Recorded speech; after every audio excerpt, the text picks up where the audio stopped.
গভীর সম্পর্ক থাকবে।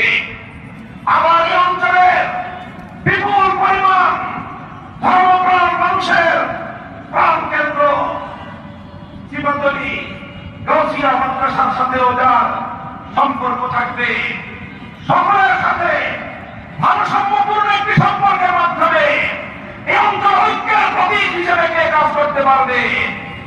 আমরা দেখলাম সবগুলো শিক্ষাঙ্গনের সাথে কোন মানুষের সাথে নিবিড় সম্পর্ক রয়েছে একজন জননন্দিত নেতা মাওলানা নাসিরউদ্দিন মনি,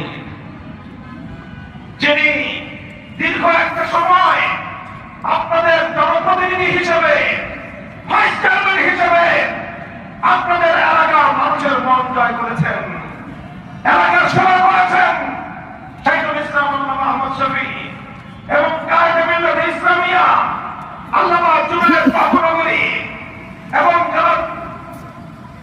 আল্লামা আজিজুল হক আল মাদানী সহ আল্লামা আজিজুল হক আল কাদেরী সহ স্থানীয় সকল মুরব্বীদের আশীর্বাদ সেই ব্যক্তিত্ব, আমরা তাকে নমিনেশন দিয়ে হাটহাজারীর মাটি এবং মানুষের প্রতি শ্রদ্ধা জানিয়েছি, তাদের আবেগ এবং অনুভূতির প্রতি আমরা শ্রদ্ধা জানিয়েছি এবং এই অঞ্চলের সকল মত এবং পথের মানুষের দায়িত্ব কর্তব্য হয়ে যাবে।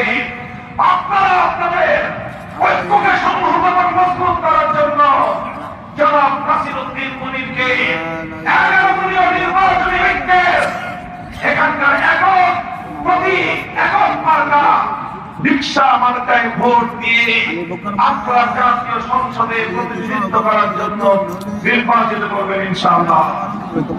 করবেন তো ইনশাআল্লাহ? রিকশা মার্কা এই অঞ্চলে দাঁড়িপাল্লা মার্কা, রিকশা মার্কায় এই আসনে স্বপ্নাকলি মার্কা, রিকশা মার্কায় এই আসনে দেয়ালকলি মার্কা, রিকশা মার্কায় এই আসনে বই মার্কা, রিকশা মার্কায় এই আসনে ছাতা মার্কা, রিকশা মার্কায় এই আসনে ইগল মার্কা। ঐক্যবদ্ধভাবে সকলে মিলে